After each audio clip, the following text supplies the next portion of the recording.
Welcome to the Lampoon Chocolate Factory. Let's take a look at our growing cacao trees. First, let's see this wonderful pineapple here. It took 3 years to grow.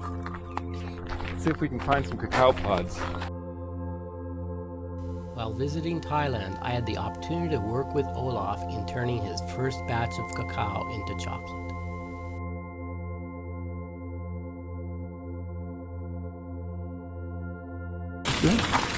Don't care about that.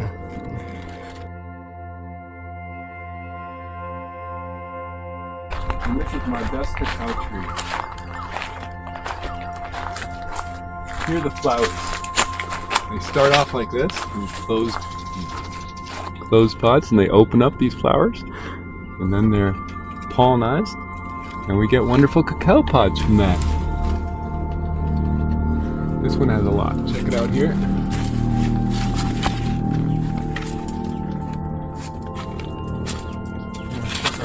Almost ripe one.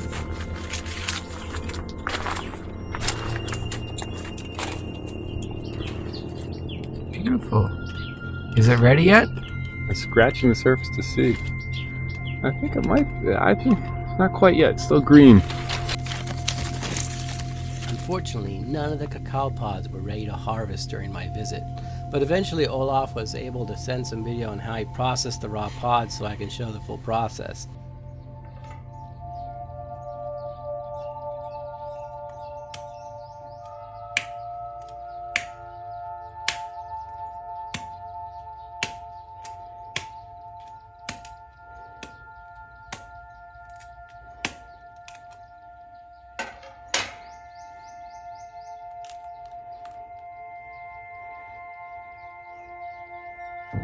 Opening the pod, the white cacao beans and pulp are removed and wrapped in a banana leaf.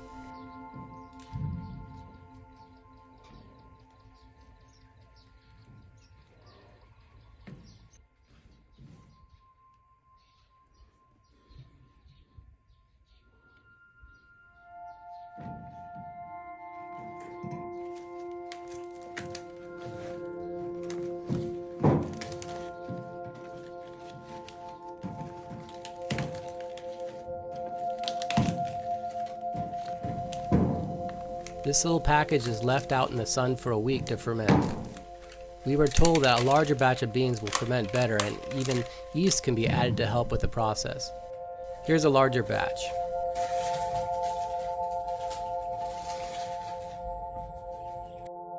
After a week of fermentation, the beans are taken out of the banana leaves and given another week to dry. The dry beans are fairly stable and at this point can be stored for use later as long as they are kept dry. Next, the beans need to be roasted. Olaf just spread them out in a baking pan and did the work in his oven. Following the roasting, the cacao can be separated from the outer husk. We did this by hand. So the remaining beans we gotta do. Here's the ones that have been dehusked. And here's some husks. Look at those hands at work. The husk is a byproduct and can be used to make cacao tea.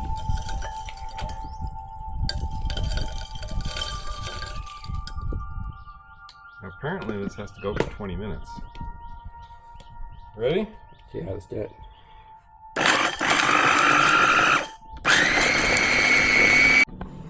Alright, so we ground it down to this level. A stone grinding machine is typically used to grind the cacao. The machine runs for several hours to get a very fine consistency and smooth chocolate as a result. We didn't have one of these machines available, so we used what we had. A mortar and pestle along with our physical labor. I do. As it's ground further down, the fats are released and the consistency becomes wet. With enough grinding, it becomes a liquid. I think it'll make a full bar. More than I expected.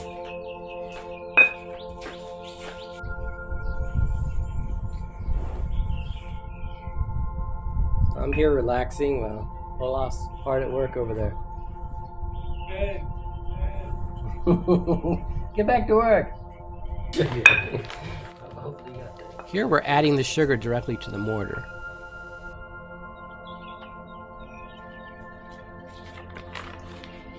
The sugar is being added.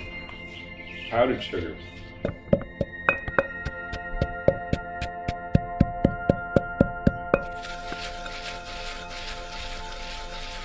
The aroma is wonderful. But look how it's clunking together. Now we just need to be a liquid. Here's a second batch of beans that we started. We wanted more cacao to work with, but Olaf's trees didn't quite have Every the bean yield yet. So we matters. bought a 1 kilo bag of beans from a chocolate business in town. This is a hut. Listen to your tea later.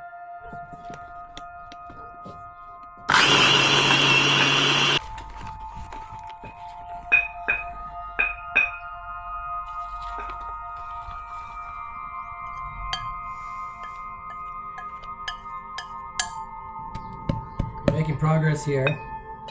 So okay, we're gonna look at days the later. This is the first batch, which is Olaf's homegrown cacao. A little bit of kind of a liquidy stickiness going on here.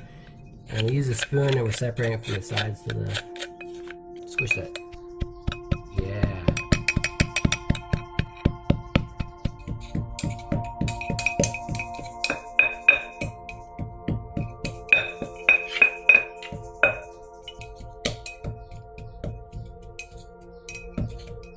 It was staying pretty dry, so we decided to add coconut oil in hopes of making it more of a liquid.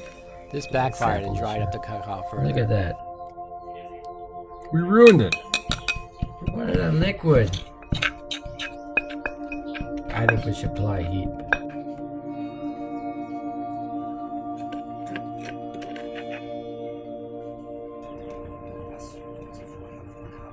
We decided to heat it and double down on the coconut oil idea. 2, 3, 4, 5 to be even.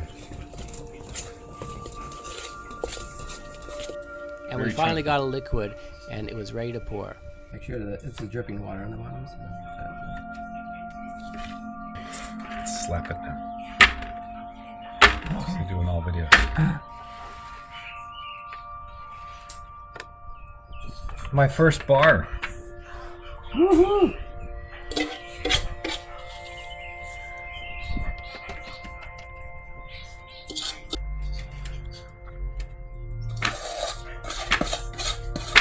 Here is the next batch from the beans we bought. Ready to pour this. We had better luck with these and were able to get a pourable liquid consistency off of grinding alone. Oh, it's beautiful.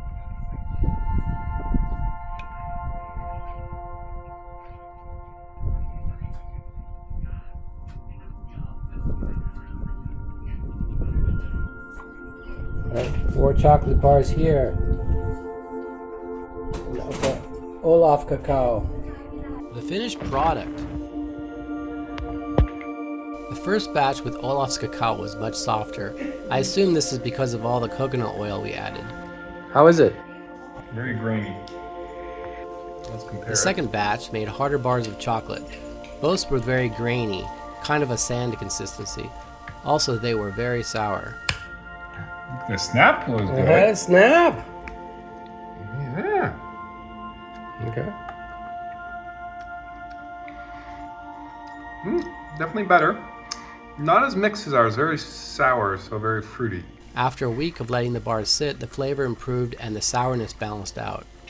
The texture was grainy, but it's amazing homemade chocolate.